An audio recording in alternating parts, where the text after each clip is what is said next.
بلا تاخیر دعوت خطاب اور حفظ دے متعلقہ چند اصول بیان کرنے واسطے اپنے استاد محترم، اپنے مربی قاری القرآن استاذ الحفاظ حضرت مولانا قاری عبدالقیوم صاحب دی خدمت عالیہ دے اندر گزارش کرتا میں کہ وہ انشاءاللہ خطاب فرمان۔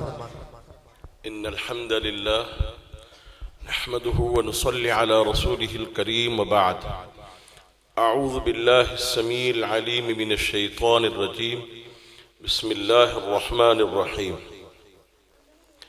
انا نحن نزلنا الذکر وَإِنَّا لَهُ لَحَافِظُونَ۔ قرآن مجید کی حفاظت کا ذمہ اللہ رب العزت نے خود لیا ہے۔ ہمارا، ہم مسلمانوں کا اس بات پر پختہ یقین ہے کہ قرآن مجید جب سے نازل ہوا ہے اس وقت سے لے کر آج تک انہی حروف میں، انہی کلمات میں اور اسی معنی مفہوم میں محفوظ ہے اور قیامت تک محفوظ رہے گا۔ اللہ رب العزت اپنے بندوں میں سے جس کا انتخاب فرماتے ہیں، جس کو چن لیتے ہیں، اسے قرآن مجید پڑھنے کی، حفظ کرنے کی اسے توفیق دیتے ہیں۔ میں اکثر یہ بات کہا کرتا ہوں، جس طرح آپ کے ہاں اللہ تعالیٰ کے فضل و کرم سے اور محترم قاری عارف صاحب کی محنت کوشش سے اور ان کے جتنے بھی معاونین ہیں ان کی کوشش سے یہاں پہ حفظ القرآن کی کلاس کا جو آغاز ہو رہا ہے، تو یہ میں بات کہا کرتا ہوں کہ جگہ کا چناؤ بھی اللہ ہی فرماتے ہیں اور بندوں کا انتخاب بھی رب العالمین خود ہی فرماتے ہیں۔ کس کو قرآن مجید کے لیے چننا ہے، کس سے قرآن مجید کی خدمت لینی ہے اور کس کے سینے کو اس کام کے لیے چننا ہے، کس کے دل و دماغ کو اس کام کے لیے چننا ہے، تو اللہ رب العزت جس کو توفیق دیتے ہیں وہی اس کام پر آتا ہے، وہی اس راستے کو اختیار کرتا ہے، وہی قرآن مجید حفظ کرتا ہے۔ تو آپ کے سامنے چند ایک اصول قرآن مجید کو حفظ کرنے کے حوالے سے، والدین کی ذمہ داری کیا ہے، انتظامیہ کی ذمہ داری کیا ہے، قاری صاحب کی ذمہ داری کیا ہے، بچوں کی ذمہ داری کیا ہے، انشاءاللہ مختصر آپ کے سامنے میں روشنی ڈالتا ہوں۔ سب سے پہلے اس حوالے سے میں ویسے تو مکمل قرآن مجید کی فضیلت میرے نہایت ہی محترم عزیزم محترم جناب مولانا ابو بکر معاویہ صاحب انشاءاللہ وہ تفصیلی بیان فرمائیں گے اور اپنے پیارے انداز کے اندر خطاب فرمائیں گے۔ تو میں جس انداز سے آپ کے سامنے ایک بات رکھنے لگا ہوں شاید آپ نے اس طرح کبھی نہ سوچی ہو۔ جو بچہ قرآن مجید حفظ کرتا ہے، جو بچہ قرآن مجید حفظ کرتا ہے، صبح سے لے کر شام تک وہ کلاس اس کی لگتی ہے۔ صبح فرسٹ ٹائم کو 7 بجے، کوئی 8 بجے، کوئی اس سے پہلے وہ بچہ قرآن مجید شروع کرتا ہے، سبق یاد کرتا ہے، سبق سے پہلے ناظرہ پڑھتا ہے، پھر اس کے بعد اس سبق کو بار بار دہراتا ہے، گویا کہ اس کو حفظ کرتا ہے، پھر اپنے استاد محترم کو سبق سناتا ہے، پھر اس کے بعد وہ سبکی پارہ سناتا ہے جس پارے کے اندر سبق ہوتا ہے، پھر جتنے پارے اس نے حفظ کر لیے ہوتے ہیں یہ ضروری ہے کہ ان پاروں میں سے 1-2 پارے پچھلی منزل سنائی جائے۔ تو میں نے اس کا جو حساب لگایا ہے، ایک دن میں ایک بچہ 8 پاروں کے برابر حرف پڑھ جاتا ہے۔ کتنے جی؟ 8 پاروں کے برابر۔ جس قرآن مجید پر ہم بچوں کو حفظ کرواتے ہیں یہ 16 سطری ہے، 16 لائنوں والا قرآن مجید ہے۔ تو اس کا میں نے حساب لگایا ہے، ایک لائن میں اوسطاً 40 حروف ہے، ایک لائن میں ایک سطر میں اوسطاً 40 حروف ہے، اور ایک صفحے میں 16 لائنیں ہیں، ان کا اگر حساب لگائیں یہ 640 حروف بنتے ہیں ایک صفحے کے. ایک پارے کے اندر 18 صفحے ہیں. ایک پارے کے اندر 18 صفحات ہیں. ان کا حساب لگایا جائے تو 11,520 حرف ایک پارے کے بنتے ہیں. ایک بچہ ایک دن میں جو 8 پاروں کے برابر حرف پڑھ جاتا ہے، گویا کہ ایک دن میں وہ 92,000 سے زیادہ حرف پڑھ جاتا ہے. اس کو کم از کم، جو آپ نے علماء کرام سے یہ حدیث مبارکہ سنی ہے کہ ایک حرف کے بدلے میں 10 نیکیاں ہیں، کم از کم اس کو 92,000 کو 10 کے ساتھ اگر ضرب دیں، یہ 9 لاکھ سے زیادہ نیکیاں ایک بچے کی قرآن مجید کی تلاوت کی شکل میں بنتی ہیں. وہ بچہ نماز پڑھتا ہے، الگ نیکیاں ہیں. ذکر اذکار کرتا ہے، الگ نیکیاں ہیں. نوافل پڑھتا ہے، الگ نیکیاں ہیں. اور کوئی بھی نیک کام کرے گا وہ الگ نیکیاں ہیں. صرف قرآن مجید کی تلاوت کی شکل میں ایک بچے کی نیکیاں 9 لاکھ سے زیادہ بنتی ہیں.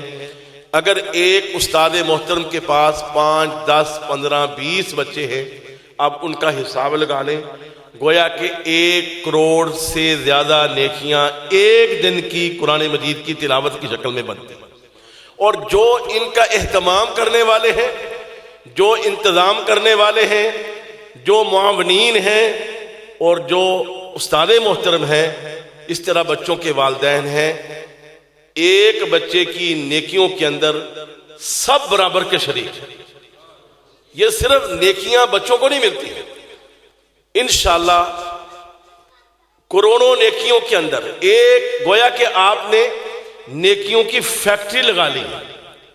اور یہ ایسا بینک بیلنس ہے جو دنیا میں نہ کوئی چرا سکتا ہے، نہ کوئی چھین سکتا ہے، اور نہ ایسا ہوگا کہ وہ بینک جو ہے نا ڈیفالٹ ہو گیا، ایسا بھی نہیں ہوگا. بلکہ انشاءاللہ فَمَن يَعْمَلْ مِثْقَالَ ذَرَّةٍ خَيْرًا يَرَى وَمَن يَعْمَلْ مِثْقَالَ ذَرَّةٍ شَرًّا يَرَى. ایک نیکی اس نے معمولی سی بھی کی ہوگی تو اللہ کے ہاں وہاں پہ اس کو اپنے سامنے پالے گا. اور جو قرآن مجید کی تلاوت کے شکل میں نیکی ہوگی تو اس کا کتنا اجر ہے. میں تھوڑے سے اجر کی طرف تفصیل واضح کر دوں. عام آپ نے یہی حدیث مبارکہ سنی ہے کہ ایک نیکی کا بدلہ، ایک حرف کی نیکی کا بدلہ، ایک حرف کا بدلہ کتنا ہے؟ 10 گنا. ایسے ہے نا جی؟ میں اس کی وضاحت اس طرح کیا کرتا ہوں. ایک حدیث مبارکہ، یہ صحیح بخاری اور مسلم کی حدیث مبارکہ ہے. رسول کریم صلی اللہ علیہ وسلم نے فرمایا، حدیث قدسی ہے، جب انسان نیکی کا ارادہ ہی کرتا ہے تو اس کے نامہ اعمال میں ایک نیکی لکھ دی جاتی ہے، ابھی اس نے نیکی کی نہیں ہے.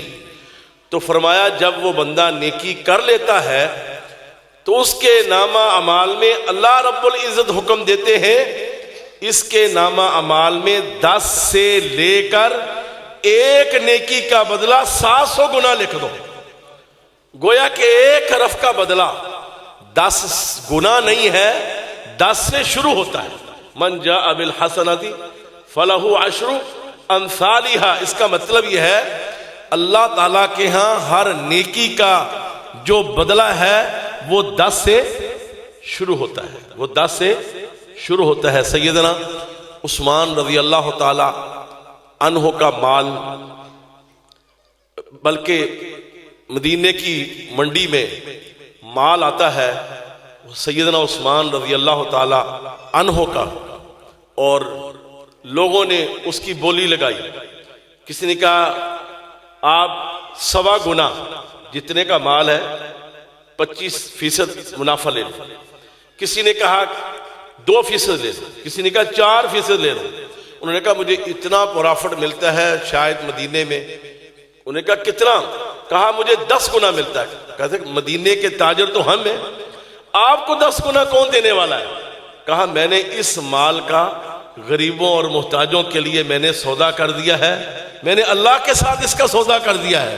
وہ اللہ تعالیٰ مجھے اس کا بدلہ کم از کم 10 گنا دے گا۔ گویا کہ ہر نیکی کا بدلہ 10 گنا سے شروع ہوتا ہے۔ یہ بات ذہن میں رکھ لیں۔ جس طرح بچوں نے قرآن مجید کو تلفظ اور تجوید کے ساتھ پڑھا ہے، اب 10 گنا نیکی کا بدلہ کیسے ملتا ہے، میں اس کی وضاحت کرنے لگا ہوں۔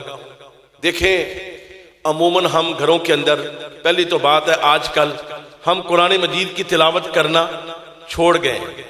گھروں کے اندر بزرگ پہلے کرتے تھے، ہماری مائیں بہنیں قرآن مجید کی تلاوت کرتی تھیں، اللہ ماشاءاللہ اب ہوتی ہے۔ لیکن میں یہ بات کہتا ہوں، ہمارے معاشرے کے اندر عوام الناس، عام لوگ، 99% لوگ قرآن مجید غلط پڑھتے ہیں، اور غلط پڑھنے کا اجر نہیں ہے، غلط پڑھنے کا ثواب نہیں ہے۔ اکثر آپ نے یہ بات سنی ہے، اگر کوئی قاری صاحب آپ کو بتائیں ایسے پڑھیں بھی، ایسے پڑھیں، آپ کہتے ہیں میں سادہ پڑھتا ہوں۔ بھی آپ سادہ نہیں پڑھتے، آپ غلط پڑھتے ہیں۔ سادگی اور چیز ہے، اور قرآن مجید کو صحیح پڑھنا یہ اور چیز ہے۔ اچھا چلیں، اگر میں آپ کی بات سے اتفاق کر لوں، اگر آپ سادہ ہی پڑھتے ہیں، ذرا غور کرنا، آج کل اس دور کے اندر کیا ہمارے لباس کے اندر سادگی ہے؟ میں آپ سے پوچھنا چاہتا ہوں، لباس میں سادگی ہے؟ ذرا غور کرنے جی، لباس میں سادگی ہے؟ کھانے پینے میں، رہنے سہنے میں کوئی سادگی نہیں۔ نعوذ باللہ من ذالک، قرآن مجید اتنی حقیر چیز ہے، یہ اتنا اس کا کم درجہ ہے کہ ہم اس کو نام دیں سادہ اور پڑھیں غلط۔ سادہ پڑھنا بھی ٹھیک نہیں ہے۔ محترم جناب ابو بکر معاویہ صاحب یہی فرما رہے ہیں کہ سادہ پڑھنا بھی جائز نہیں ہے۔ میں عرض کر رہا ہوں کہ آپ نام اس کا سادہ رکھتے ہیں لیکن غلط پڑھتے ہیں۔ اب غلط کتنا پڑھتے ہیں ذرا غور کرنا۔ اعوذ باللہ من الشیطان الرجیم، بسم اللہ الرحمن الرحیم، الحمد للہ رب العالمین۔ الحمد، ہا میم دال، حمد، اور اس کا معنی کیا ہے؟ تمام تعریفیں للہ، اللہ تعالیٰ کے لیے۔ اور اکثر لوگ کیا پڑھتے ہیں؟ الحمد۔ لفظ کیا ہے؟ الحمد۔ عام لوگ کیا پڑھتے ہیں؟ الحمد۔ جو الحمد پڑھتا ہے، نبی صلی اللہ علیہ وسلم نے فرمایا جو اللہ نے قرآن نازل فرمایا اس کی تلاوت کرو، اس کا اجر ملے گا، اور جو الحمد پڑھتا ہے یہ تو اللہ تعالیٰ نے نازل ہی نہیں کیا، یہ کیا پڑھ رہا ہے؟ اب ذرا اس کا معنی اس پر غور کریں۔ نعوذ باللہ من ذالک، عربی زبان بڑی وسیع ہے، ایک لفظ کے بہت سے معنی ہوتی ہیں۔ الحمد کا معنی، جس طرح حمد کا میں نے معنی بتایا ہے، الحمد کا معنی ہے موت، مرنا۔ نعوذ باللہ من ذالک، جو یہ کہہ رہا ہے الحمدللہ، وہ یہ کہہ رہا ہے تمام قسم کی موتیں، موت اللہ تعالیٰ کے لیے۔ ایسا پڑھنے کا اسے ثواب ملے گا؟ یہ تو گناہ کا ارتکاب کر رہا ہے۔ اِنَّا أَعْطَيْنَاكَ الْكَوْثَرَ فَصَلِّ لِرَبِّكَ وَانْحَرْ۔ فَصَلِّ، آپ نماز پڑھیں، لِرَبِّكَ، اپنے رب کے لیے، وَانْحَرْ، اور کیا کریں؟ قربانی کریں۔ لفظ ہے ون ہر، ہا ہے، جس طرح حمد میں تو یہاں پہ بھی ہا ہے، ون ہر، اور آپ قربانی کریں۔ اکثر لوگ کیا پڑھتے ہیں؟ فَصَلِّ لِرَبِّكَ وَانْحَرْ، فَصَلِّ لِرَبِّكَ وَانْحَرْ۔ اب کیا کہہ رہا ہے وہ کہہ رہا ہے نعوذ باللہ من ذالک، آپ اپنے رب کے لیے نماز پڑھیں، وانحر، اور اپنے رب کو جھڑکیں، نعوذ باللہ من ذالک۔ ایسا پڑھنے کا ثواب ملے گا؟ آئیے ہم عزم کریں۔ میں ایک بات کی اور وضاحت کر دوں، آپ اکثر علماء کرام سے یہ حدیث مبارکہ اس طرح سن کر اور خوش ہو جاتے ہیں کہ چلو ہمارا کام چل جائے گا۔ وہ حدیث مبارکہ کیا بیان کرتے ہیں؟ الماہر بالقرآن مع السفرۃ الکرام بررہ۔ وہ کہتے ہیں کہ جو قرآن مجید کو مہارت سے پڑھنے والا، جس طرح قراء کرام اساتذہ کرام پڑھتے ہیں، تجوید کا خیال رکھ کر، اس کے وقف کا خیال رکھ کر، اس کے معانی کا خیال رکھ کر، اور جو مہارت سے پڑھنے والے ہیں، جو اللہ تعالیٰ کے نیکوکار معزز مقرب فرشتے ہیں، وہ ان کے ساتھ ہوگا۔ اور آگے کیا کہتے ہیں؟ الذی یقرأ القرآن ویتتعتع فیہ، یہاں ایک لفظ چھوڑ جاتے ہیں، اس کا معنی بھی چھوڑ جاتے ہیں، علیہ انشاق یا علیہ شاق، اور وہ کیا کہتے ہیں؟ جو اڑ اڑ کے پڑھنے والا، اس کے لیے سنا ہے نا آپ نے، کتنا اجر ہے؟ دگنا اجر۔ دگنا اجر کس کے لیے ہے؟ الفاظ ہیں علیہ شاق، اس کے لیے دگنا اجر ہے جس کے لیے پڑھنا مشکل ہے۔ میں نے بڑے بڑے شیوخ الحدیث کے سامنے اس حدیث کو اس طرح میں نے بیان کیا، انہوں نے میرے اس بات کی تائید فرمائی ہے، اور اس حدیث کا مطلب یہ ہے، ایک طالب علم بڑا یا چھوٹا کوئی بھی ہے، اپنے استاد محترم کے سامنے بیٹھا ہے، وہ قاری صاحب پڑھاتے ہیں، پڑھیں بھئی الحمدللہ رب العالمین، وہ کہتا ہے الحمدللہ رب العالمین، وہ کہتے ہیں الحمدللہ رب العالمین، وہ کہتے ہیں الحمدللہ، گویا کہ ایک متعلم بن کر، ایک معلم بن کر، ایک استاد اور شاگرد بن کر، وہ استاد پڑھا رہا ہے، وہ پڑھ رہا ہے، استاد پڑھا رہا ہے، وہ پڑھ رہا ہے، لیکن اس کی زبان پہ وہ لفظ نہیں چڑھتا، اس کے لیے دگنا اجر ہے۔ یہ مطلب ہے، ایک سیکھ رہا ہے، کوشش کر رہا ہے، محنت کر رہا ہے، اس کے لیے دگنا اجر ہے اگر اس کی زبان پر وہ لفظ نہیں چڑھتا۔ جو سیکھتا ہی نہیں ہے، جو وقت دیتا ہی نہیں ہے، ٹائم نکالتا ہی نہیں ہے، اور پھر غلط پڑھتا جا رہا ہے اور کہتا ہے میں سادہ پڑھتا ہوں، یہ بات ذہن میں رکھ لیں، نماز میں پڑھتے ہیں، غلط پڑھتے ہیں تو گناہگار ہیں، گھر میں بیٹھ کر، دکان پہ بیٹھ کر، دفتر میں بیٹھ کر قرآن مجید کی تلاوت کا اہتمام ضرور کریں، لیکن جب کریں صحیح کریں، اگر اپنی مرضی سے کریں گے تو پھر گناہگار ہوں گے۔ میرے محترم دوستوں اور بھائیوں، دنیا کے اندر زندگی بسر کرنے کے لیے، زندگی گزارنے کے لیے ہم نے اصول بنائے ہیں۔ وہ کہتا ہے جی میرے گھر کے اصول ہیں، میرے خاندان کے یہ اصول ہیں، میری فیکٹری کے یہ اصول ہیں، میرے ملک کے یہ اصول ہیں، ہمارے گلی محلے کا کوئی نہ کوئی اصول اور قانون ہے۔ کیا قرآن پڑھنے کا کوئی اصول نہیں؟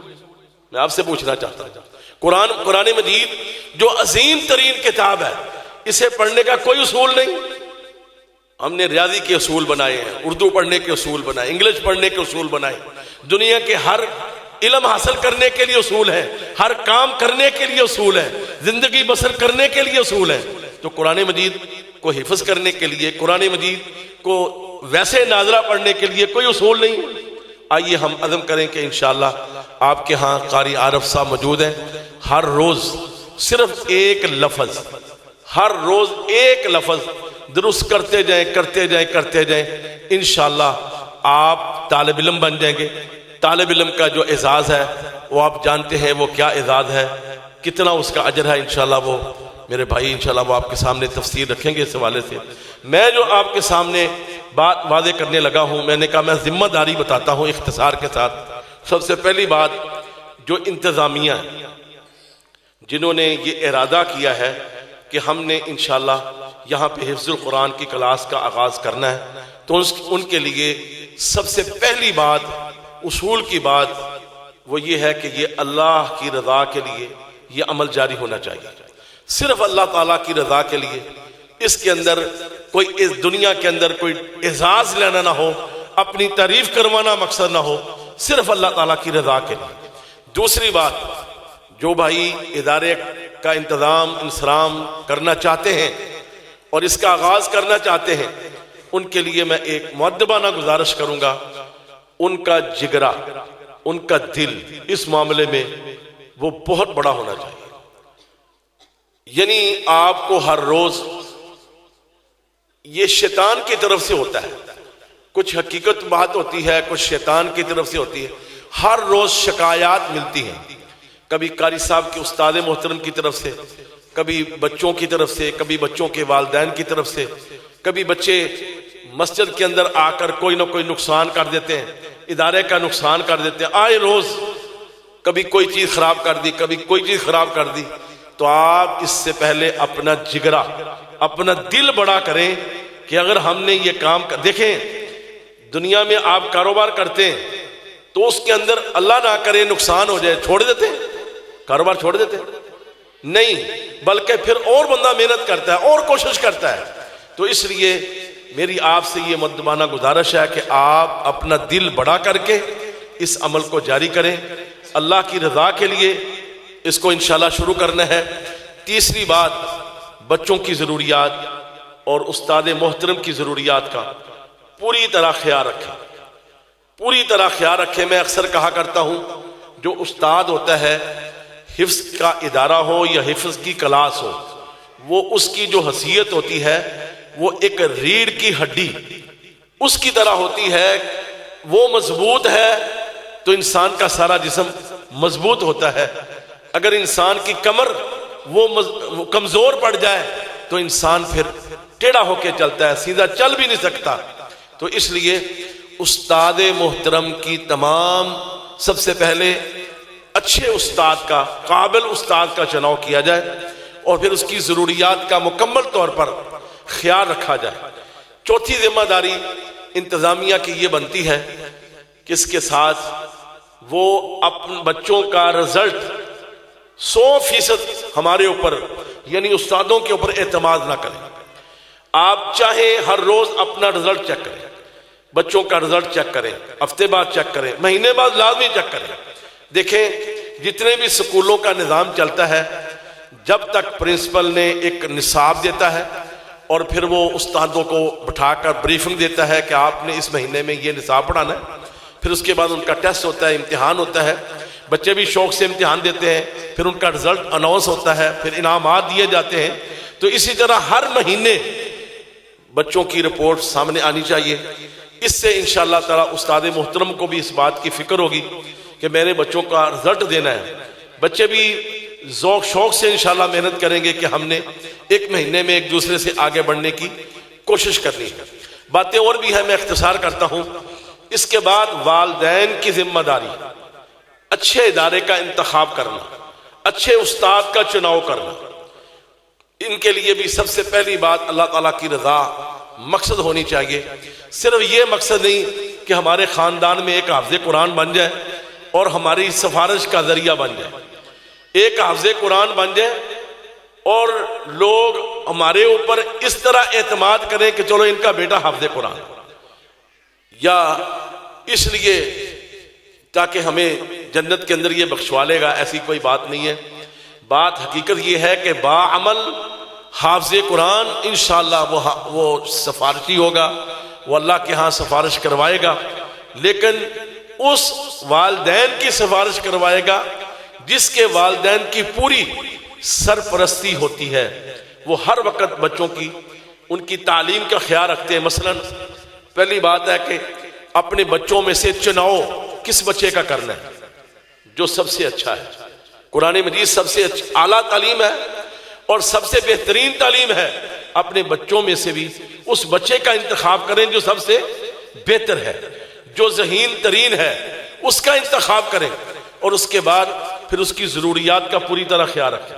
مثلا صبح اگر 7 بجے کلاس کا ٹائم ہے، والدین کی طرف سے کبھی یہ نہیں ہونا چاہیے کہ آج بچہ تاخیر سے آیا، ناشتہ لیٹ ہو گیا تھا، بچے کو فلاں چیز نہیں ملی، اس کو چادر نہیں ملی، سردی کا موسم ہے، وہ فلاں چیز ڈھونڈتا رہا، یہ نہیں ہونا چاہیے۔ اگر 7 بجے کا ٹائم ہے تو 5 منٹ پہلے آنا چاہیے۔ اور اسی طرح والدین، میں نے کیونکہ میرا عرصہ تقریباً 35-40 سال سے شعبے کے ساتھ تعلق ہے، میں دیکھتا ہوں کہ والدین خاندانی طور پر کوئی نہ کوئی خوشی غمی کا موقع آ جاتا ہے یا گھر کی ضروریات آ جاتی ہیں، جو کہتے ہیں اس نے تو کالج جانا ہے، اس نے اسکول جانا ہے، لہذا جو مدرسے میں پڑھنے والا بچہ، والدہ کہتی ہے اس کو میں ساتھ لے جاتا ہوں۔ گویا کہ خاندانی جتنے بھی خوشی اور غمے کی موقع ہوتے ہیں وہاں پہ ایسے بچے کو استعمال کیا جاتا ہے۔ آج گھر میں کو کام ہے لہذا آج چھٹی کرا لو، آج گھر میں فلاں مسئلہ ہے لہذا اس کو چھٹی کرا لو۔ میں کہتا ہوں حفظ القرآن میں پڑھنے والا بچہ ایک دن کا ناگا وہ 1 ہفتے کے برابر نقصان کرتا ہے، 1 ہفتے کا اس کا نقصان ہوتا ہے، کیونکہ اس کا سبق الگ ہے، سب کی الگ ہے، منزل الگ ہے، میں اس کے لیے یہ بات کہا کرتا ہوں، اگر ایک استاد محترم کے پاس 10 بچے ہیں، وہ ایک کلاس نہیں ہے، وہ 10 کلاسیں ہیں، کیونکہ ہر بچے کا سبق الگ ہے، ہر بچے کی سبقی الگ ہے، ہر بچے کی منزل الگ ہے، ہر بچے کا ناظرہ الگ ہے، وہ قاعدہ پڑھنے والا ہے، ہر بچے کا وہ الگ سبق ہوتا ہے۔ تو اس لیے آپ اس کو معمولی نہ سمجھیں، کبھی بھی بچوں کو ناغہ نہ کروائیں، جو طے شدہ چھٹیاں ہوں اس کے علاوہ یہ ناغہ نہیں کروانا چاہیے۔ بچوں کا ناشتہ، اس کی خوراک، اس کے لباس، ہر چیز کا مکمل طور پر اس کا خیال رکھیں۔ اس کے بعد استاد محترم کی ذمہ داری جو بنتی ہے، میں الحمدللہ اساتذہ کرام کو ایک باقاعدہ ٹریننگ دیتا ہوں، تربیت دیتا ہوں، اور یہ ہمارا 2-3 دن کا کورس ہوتا ہے۔ انہوں نے ماشاءاللہ پہلے بھی کورس کیا ہے، میں دوبارہ بھی گزارش کروں گا کہ اب کیونکہ دوبارہ اس شعبے میں آئے ہیں تو فروری کے اندر انشاءاللہ ہمارا دوبارہ یہ کورس ہوگا، یہ کورس کر لیں، آپ ان کو آسانی کے ساتھ رخصت دیں تاکہ یہ دوبارہ بچوں کو بہتر انداز سے پڑھانے کا طریقہ۔ اس طرح بچوں کی ذمہ داری یہ ہے کہ وہ اس کا حق ادا کریں، پوری طرح محنت کریں، پوری توجہ کریں، وقت ضائع نہ کریں، محنت کا اور شوق سے وہ مسجد کی طرف آئیں، اپنے ادارے کی طرف آئیں، اپنی کلاس کی طرف آئیں، تو انشاءاللہ پھر آپ سمجھیں ایک دن میں وہی بچہ آپ کے پاس ہزاروں نہیں لاکھوں نیکیاں کما کر آپ کو بھی دے گا، استاد محترم کو بھی دے گا، انشاءاللہ انتظامیہ کو بھی دے گا، معاونین کو بھی دے گا۔ میں نے جو آپ کے سامنے اختصار کے ساتھ چند باتیں رکھی ہیں، اگر آپ اس پر عمل کریں گے، اللہ تعالیٰ کے فضل و کرم سے یہ ادارہ انشاءاللہ دن بدن ترقی کی راہ پر ہوگا۔ ثواب کے حوالے سے میں نے ایک بات کی ہے، قرآن مجید کی تلاوت کے حوالے سے ایک حدیث کا خلاصہ صرف آپ کے سامنے بیان کر کے میں انشاءاللہ اپنی بات کو مکمل کرتا ہوں۔ آپ نے یہ بات سنی ہے، اکثر سنتے رہتے ہیں، جہاں پہ قرآن مجید پڑھا جاتا ہے وہاں پہ اللہ تعالیٰ کی رحمت کا نزول ہوتا ہے۔ کیوں نہیں؟ یہ بات ٹھیک ہے نا جی؟ کیونکہ حدیث مبارکہ میں آتا ہے، نبی صلی اللہ علیہ وسلم کا فرمان ہے، جہاں پہ قرآن مجید پڑھا جاتا ہے وہاں پہ اللہ تعالیٰ کی رحمت کا نزول ہوتا ہے، رحمت نازل ہوتی ہے۔ رحمت کا مطلب کیا ہے؟ رحمت کا مطلب ہے نرمی، مہربان ہونا، بہت زیادہ شفقت کرنا۔ ذرا غور کرنے، بندہ بندے کے ساتھ شفقت کرے، اس سے محبت کرے، اس کے ساتھ بہت زیادہ مہربان ہو جائے، کیا اسے تکلیف پہنچاتا ہے؟ میں آپ سے پوچھ رہا ہوں، اسے نقصان پہنچاتا ہے؟ رب العالمین کی جب آپ قرآن مجید کی تلاوت کریں گے، اللہ تعالیٰ کی رحمت کا مطلب یہ ہے کہ اللہ تعالیٰ اپنے بندوں کے ساتھ محبت کریں گے، شفقت کریں گے، بہت زیادہ مہربان ہو جائیں گے۔ جہاں مہربانی ہوگی، شفقت ہوگی، وہاں پہ آفات آئیں گی، بیماریاں آئیں گی، تکلیفیں آئیں گی، پریشانیاں انشاءاللہ سب ختم ہو جائے گی۔ آپ اس کلاس کا اہتمام کریں، اس کی برکت سے انشاءاللہ پورے علاقے کے اندر اللہ کی رحمت کا نزول ہوگا، اور بچہ اس حفظ کی برکت سے خامخواہ گھر کے اندر قرآن مجید کھولتا ہے، قرآن مجید پڑھنا شروع کر دیتا ہے۔ اگر وہ اس بات کا اہتمام کرے، رمضان مبارک کا مہینہ آتا ہے، گھر کے اندر قرآن کی تلاوت کثرت سے ہوتی ہے، گویا کہ حفظ کے بہت سے فوائد ہیں۔ اگر آپ ان کو حاصل کرنا چاہتے ہیں، آپ اپنے دل کے اندر جذبہ پیدا کریں، انشاءاللہ ہم نے اپنے بچوں کو قرآن مجید کی کلاس کے اندر داخل کروانا ہے، اور انشاءاللہ یہاں پہ وہ بچہ قرآن مجید مکمل کرنے کے بعد اور ساری زندگی پھر قرآن مجید کے ساتھ وہ منسلک رہے گا، اس کی تلاوت کرتا رہے گا۔ اللہ تعالیٰ حق بات کو سمجھ کر عمل کرنے کی توفیق عطا فرمائے۔ وآخر دعوانا الحمدللہ رب العالمین۔ جزاکم اللہ۔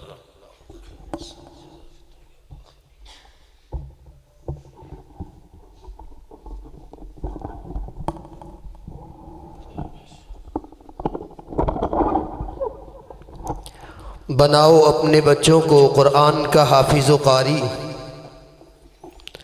بناؤ اپنے بچوں کو قرآن کا حافظ و قاری، ملے گا تاج سلطانی